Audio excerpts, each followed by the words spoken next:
ഈശോമിശിഹായ്ക്ക് സ്തുതിയായിരിക്കട്ടെ. Ave Maria. എൻ്റെ പേര് ലിസ് മരിയ എൻ ജോർജ്. ഇതെൻ്റെ ട്വിൻ സിസ്റ്ററാണ് ഹാന മരിയ എൻ ജോർജ്. ഞങ്ങൾ ബോൾഗാട്ടി ഇടവകയിൽ നിന്ന് വരുന്നു, എറണാകുളം. ഞാൻ ആദ്യമായിട്ട് കൃപാസനം എന്ന് കേൾക്കുന്നത് ഞാൻ 10 പഠിക്കുമ്പോഴാണ്. അത് എൻ്റെ കസിൻ ആൻറ്റി ഇവിടെ വന്ന് ഉടമ്പടി എടുത്തിട്ട് മാതാവിൻ്റെ പ്രാർത്ഥന, ഉടമ്പടി പ്രാർത്ഥന, പ്രത്യക്ഷീകരണ പ്രാർത്ഥന എനിക്ക് ഞങ്ങളുടെ വീട്ടിൽ കൊണ്ടുവന്ന് തന്ന് ലാമിനേറ്റ് ചെയ്തിട്ട്. അപ്പോൾ അത് അങ്ങനെ കർത്താവിൻ്റെ നടയുടെ താഴെ ഇങ്ങനെ ഒട്ടിച്ച് വെച്ചിട്ടുണ്ടായിരുന്നു. അതുപോലെ തന്നെ അതിൻ്റെ പ്രിൻറ്റും തന്നിട്ടുണ്ടായിരുന്നു. അപ്പം ഞാൻ 10ാം ക്ലാസ്സിൽ പഠിക്കുന്ന സമയത്ത് ഞാൻ ഈ പ്രാർത്ഥന ബൈബിളിൻ്റെ ഇടയിൽ വെച്ചുകൊണ്ട് ബൈബിൾ വായിക്കുന്നതിന് മുന്നേ ഞാൻ ഈ പ്രത്യക്ഷീകരണ പ്രാർത്ഥന ചൊല്ലി കറക്റ്റായിട്ട് വിശ്വാസ പ്രമാണവും മേജർ സ്വർഗസ്നായ നന്മ പറഞ്ഞ ഓർമ്മയൊക്കെ ചൊല്ലി അത് കഴിഞ്ഞിട്ട് ഞാൻ അരമണിക്കൂർ ബൈബിൾ വായിച്ച് അങ്ങനെയൊക്കെയായിരുന്നു ഞാൻ 10ാം ക്ലാസ് പഠിച്ചുകൊണ്ടിരുന്നത്. അങ്ങനെ മാതാവിൻ്റെ, അത് ഞാൻ ഇപ്പോഴും അങ്ങനെ തന്നെയാണ് വിശ്വസിക്കുന്നത്, മാതാവിൻ്റെ ആ ഒരു പ്രത്യക്ഷീകരണ പ്രാർത്ഥന ചൊല്ലിയതുകൊണ്ട് മാത്രം എനിക്ക് CBSE എക്സാമിൽ, എനിക്ക് CBSE 10ാം ക്ലാസ്സിൽ ബോർഡ് എക്സാമിൽ എനിക്കും ഹന്നക്കും എൻ്റെ ട്വിൻ ബ്രദറിനും, ഞങ്ങൾ ട്രിപ്ലറ്റ്സ് ആണ്, ഞങ്ങൾക്ക് നല്ല മാർക്കോടെ തന്നെ അമ്മ മാതാവ് ഞങ്ങൾ വിജയിപ്പിച്ച് തന്ന്. ഞങ്ങൾ ഒരിക്കലും വിചാരിച്ചില്ല അത്രയും നല്ല മാർക്ക് കിട്ടുമെന്ന്. അത് അമ്മ മാതാവിൻ്റെ ഒറ്റ കാരുണ്യം കൊണ്ട് മാത്രമാണ് ഞങ്ങൾക്ക് ആ നല്ലൊരു മാർക്ക് കിട്ടിയത്. അത് കഴിഞ്ഞ് അപ്പം ഞങ്ങൾ അന്നേരം പറ്റാവുന്ന പോലെയൊക്കെ കൊന്തയൊക്കെ ചെല്ലുമായിരുന്നു. 1-2 പ്രാവശ്യമെങ്കിലും ഞങ്ങൾ ഒരു ദിവസം കൊന്തയൊക്കെ ചെല്ലുമായിരുന്നു. അങ്ങനെ ആത്മീയമായിട്ടൊക്കെ അത്യാവശ്യം ഉയർന്നു നിൽക്കുന്ന സമയമായിരുന്നു. പിന്നെ +1 +2 എത്തിക്കഴിഞ്ഞപ്പോഴത്തേനും മടിയൊക്കെ വന്ന് അങ്ങനെ അങ്ങോട്ട് പോയി. അത് കഴിഞ്ഞ് +2 വന്നപ്പോഴത്തേനും കൊറോണ വന്ന് ക്ലാസ്സും ഉണ്ടായിരുന്നില്ല, പരീക്ഷയാണെങ്കിൽ ക്യാൻസലും ചെയ്ത്. ഞങ്ങൾ CBSE ആയത് കാരണം ഞങ്ങളുടെ പരീക്ഷയൊക്കെ ക്യാൻസൽ ചെയ്ത്. അപ്പോൾ ആ ക്യാൻസൽ ചെയ്തതുകൊണ്ട് ഞങ്ങൾക്ക് കുറച്ച് മാർക്ക് കുറവായിരുന്നു. അന്നേരം സ്റ്റേറ്റ് പഠിച്ച പിള്ളേർക്കൊക്കെ നല്ല മാർക്ക് ഉണ്ടായിരുന്നു. അപ്പോൾ ഞങ്ങൾക്ക് ഇവിടെ നഴ്സിംഗ് പഠിക്കണമെന്നായിരുന്നു, കേരളത്തിൽ BSc നഴ്സിംഗ് പഠിക്കണമെന്നായിരുന്നു ഞങ്ങളുടെ ആഗ്രഹം. പക്ഷേ ഞങ്ങൾക്ക് മാർക്ക് ആയതുകൊണ്ടും കൊറോണ ആയതുകൊണ്ടും സ്റ്റേറ്റ് പിള്ളേർക്ക് നല്ല മാർക്കുള്ളതുകൊണ്ട് ഞങ്ങൾക്ക് കിട്ടിയില്ല ഇവിടെ. ഞങ്ങളപ്പോൾ അതുകൊണ്ട് ആന്ധ്രയിലാണ് ഇപ്പോൾ ഞങ്ങൾ BSc നഴ്സിംഗ് പഠിക്കണത്. ഇപ്പോൾ ഞങ്ങൾ 3rd ഇയർ ആയി. അപ്പോൾ ഫസ്റ്റ് ഇയറിൽ പഠിക്കുന്ന സമയത്ത് എൻ്റെ അമ്മയാണ് ഞങ്ങൾക്ക് വേണ്ടിയിട്ട് ഉടമ്പടി എടുത്തത്. അപ്പോൾ ഫസ്റ്റ് ഇയർ പാസ്സായത് തന്നെ അമ്മ എടുത്ത ഉടമ്പടി കൊണ്ടാണ് ഞങ്ങൾ ഫസ്റ്റ് ഇയർ. അതും എനിക്ക് സൈക്കോളജിക്ക് 1 മാർക്കിനാണ് ഞാൻ ജയിച്ചത്. സൈക്കോളജിയൊക്കെ ഞാൻ ജയിക്കുമെന്ന് പോലും വിചാരിച്ചില്ല.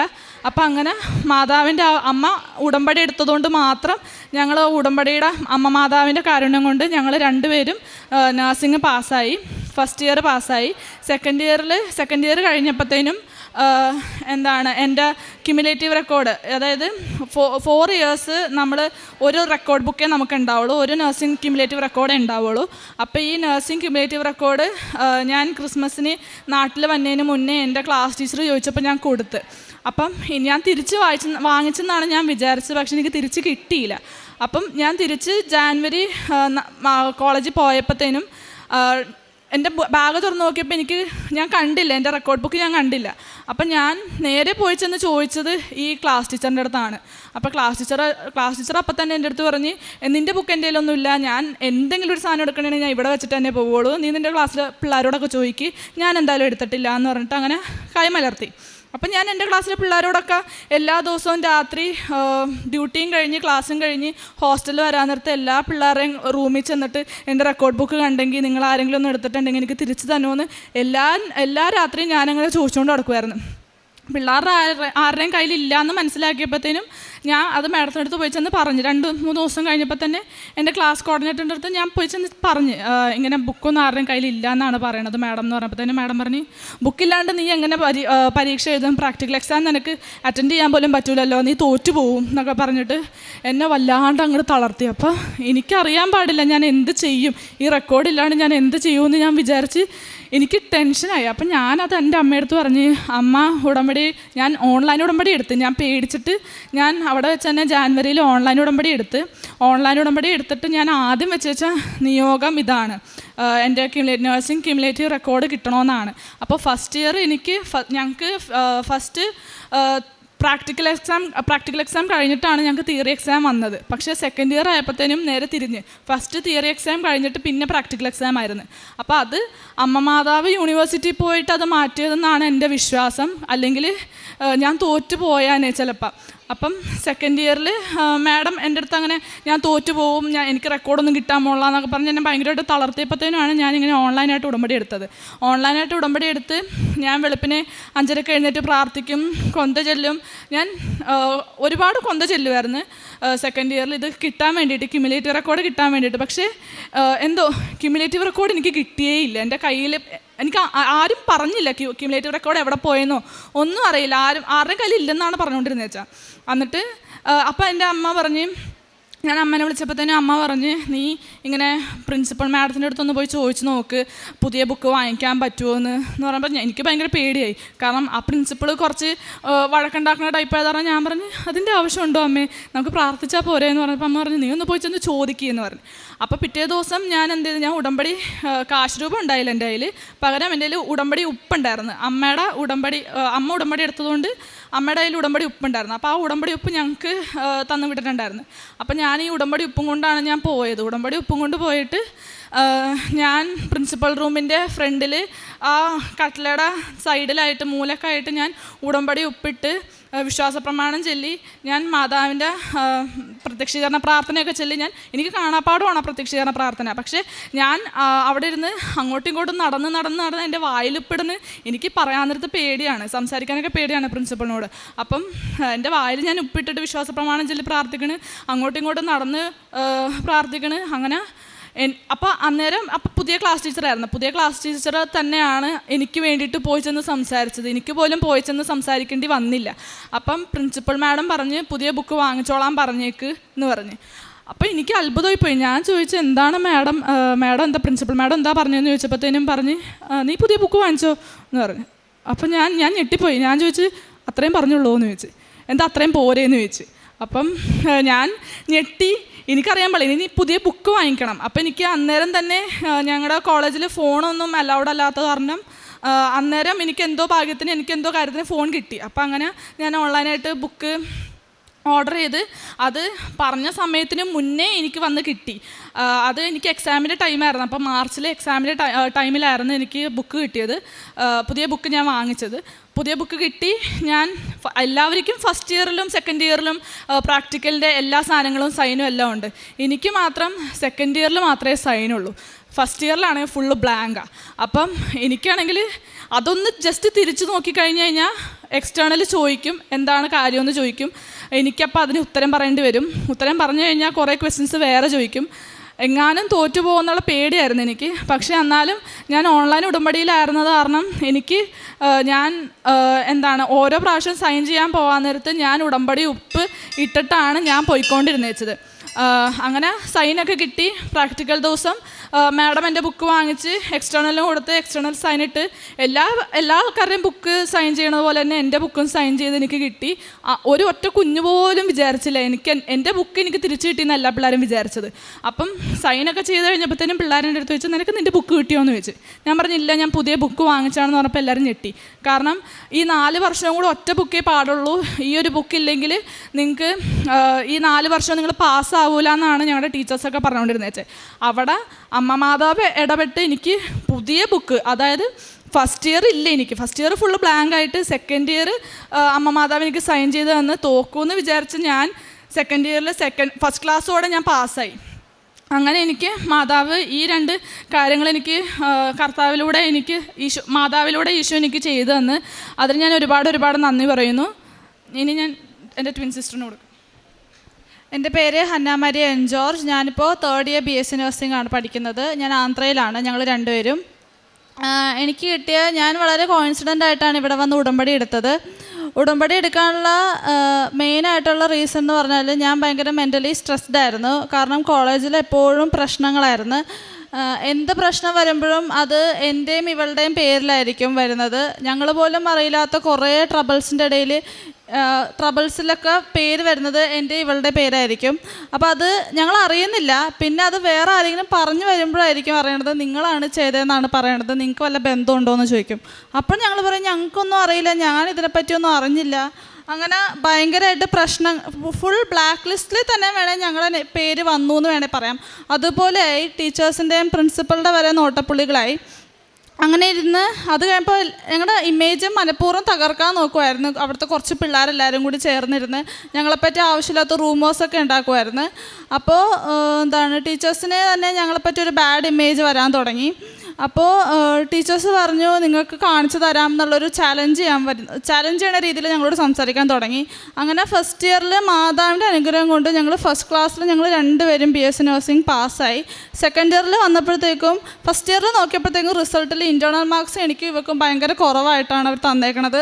ഞങ്ങൾക്ക് മനസ്സിലായി ഇങ്ങനെ ട്രബിൾസ് ഉണ്ടാക്കുന്നു എന്നുള്ളൊരു റൂമർ വരികയും ബാഡ് ഇമേജ് വരികയും കൊണ്ടാണ് അവർ ഞങ്ങളുടെ മാർക്ക് പിടിച്ചിട്ടതെന്ന് ഞങ്ങൾക്ക് മനസ്സിലായി. സെക്കൻഡ് ഇയറിലായപ്പോഴത്തേക്കും ഞങ്ങൾക്ക് ആകെ വിഷമമായി കഴിഞ്ഞപ്പം അങ്ങനെയാണ് ഇവിടെ എക്സാം കഴിഞ്ഞ് സെക്കൻഡ് ഇയറിൻ്റെ എക്സാം കഴിഞ്ഞ്. അപ്പോൾ എക്സാം എഴുതുന്ന സമയത്ത് ഞങ്ങൾ ഓൺലൈൻ ഉടമ്പടിയിലായിരുന്നു. അപ്പോൾ എക്സാമിന് സമയത്ത് പഠിച്ചോ എന്ന് ചോദിച്ചപ്പോൾ നന്നായിട്ട് പഠിച്ചിട്ടുണ്ട്, എക്സാമൊക്കെ നന്നായിട്ട് അറ്റംപ്റ്റ് ചെയ്തു. പക്ഷേ വിചാരിച്ച പോലെ സക്സസ്ഫുള്ളായിട്ട് ഞങ്ങൾക്ക് എക്സാം എഴുതാൻ പറ്റിയില്ല. ലോങ് ആൻസർ ക്വസ്റ്റ്യൻസൊക്കെ ഞങ്ങൾ ഒരുപാട് ഒക്കെ ചെയ്തു, ടൈം മാനേജ്മെൻറ്റ് ഒട്ടും ഉണ്ടായില്ല. അപ്പോൾ അങ്ങനെ പക്ഷെ ഞങ്ങൾ ആൻസർ ഷീറ്റ് കൊടുക്കുന്നതിന് മുന്നേ ഞങ്ങളുടെ ആൻസർ ഷീറ്റിൽ ഞങ്ങൾ ഉപ്പിട്ടിട്ടാണ് ഞങ്ങളത് കൊടുത്തത്. അതുപോലെ ഞങ്ങൾ ഇരിക്കുന്ന സീറ്റിൻ്റെ അടിയിലും ഞങ്ങൾ ഉപ്പിട്ടിട്ടാണ് ഞങ്ങളവിടെ എക്സാം എഴുതിയത്. അങ്ങനെ ഇവിടെ വെക്കേഷന് വന്നു കഴിഞ്ഞപ്പോൾ ഞങ്ങൾ ഇവിടെ വന്ന് ഉടമ്പടി എടുത്ത് നല്ല മാർക്കോടെ പാസ്സാവണമെന്നാണ് ഞാൻ ഉടമ്പടിയിൽ വെച്ചത്. അങ്ങനെ ഇവിടുന്ന് ലീവ് കഴിഞ്ഞ് ഞാൻ തിരിച്ച് ചെന്ന് കഴിഞ്ഞപ്പോഴത്തേക്കും റിസൾട്ട് വന്നു കഴിഞ്ഞപ്പോഴത്തേക്കും എനിക്ക് ഡിസ്റ്റിങ്ഷനോടെ ഞാൻ നല്ല മാർക്കോടെ പാസ്സായി. ഡിസ്റ്റിങ്ഷൻ വരികയും ബാനറിൽ എൻ്റെ പേര് വരികയും ഒക്കെ വന്നു. അപ്പോൾ അങ്ങനെ ഇവക്കാണെങ്കിലും ഫസ്റ്റ് ക്ലാസ് കിട്ടി. അങ്ങനെ ഞങ്ങളുടെ ആ ചീത്ത ഇമേജ് ബാഡ് ഇമേജ് ഉണ്ടായത് അത്രയും നല്ല മാർക്ക് മാതാവിൻ്റെ അനുഗ്രഹം കൊണ്ട് മാതാവിൻ്റെ കൃപ കൊണ്ട് കിട്ടിയത് കൊണ്ട് ആ ഒരു ബാഡ് ഇമേജ് മാതാവായിട്ട് തന്നെ ഞങ്ങൾക്ക് മാറ്റാൻ തുടങ്ങി.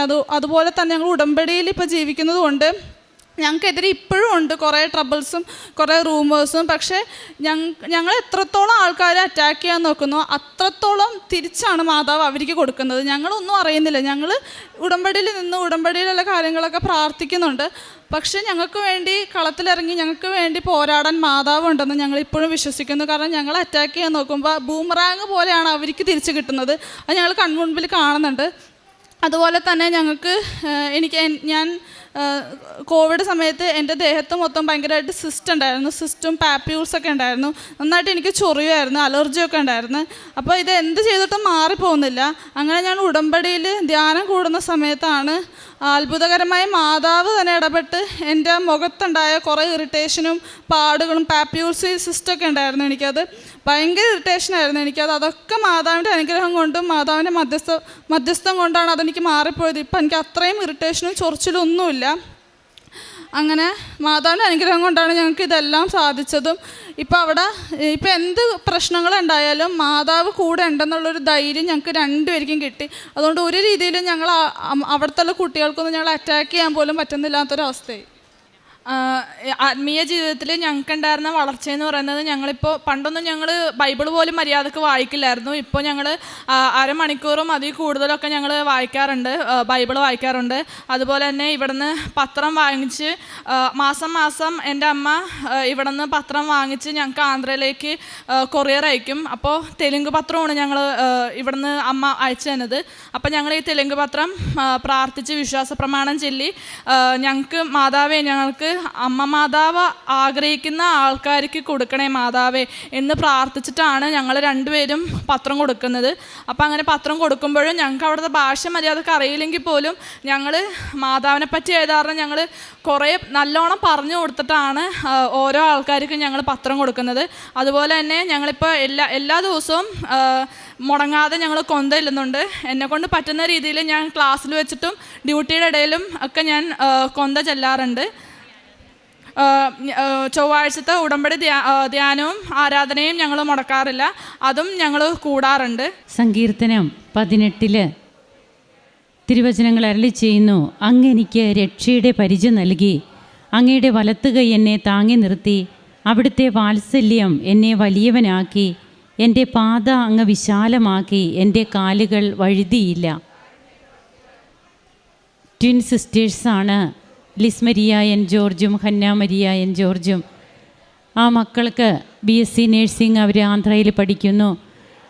CBSEയിൽ 10th മുതൽ തങ്ങൾക്ക് എങ്ങനെയാണ് തങ്ങളുടെ മമ്മിയുടെ ഉടമ്പടി തങ്ങൾക്ക് കൂടുതൽ ഉറപ്പേകിയത് പഠന മേഖലകളിൽ അതെങ്ങനെ തങ്ങൾക്ക് ഏറ്റവും നല്ല രീതിയിൽ വിജയിക്കാനായിട്ട് എങ്ങനെ തങ്ങൾക്ക് കഴിഞ്ഞു.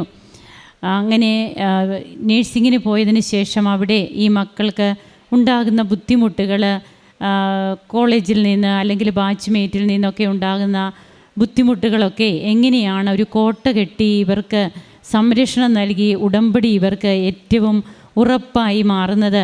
അങ്ങനെ തങ്ങളുടെ ജീവിതത്തിൽ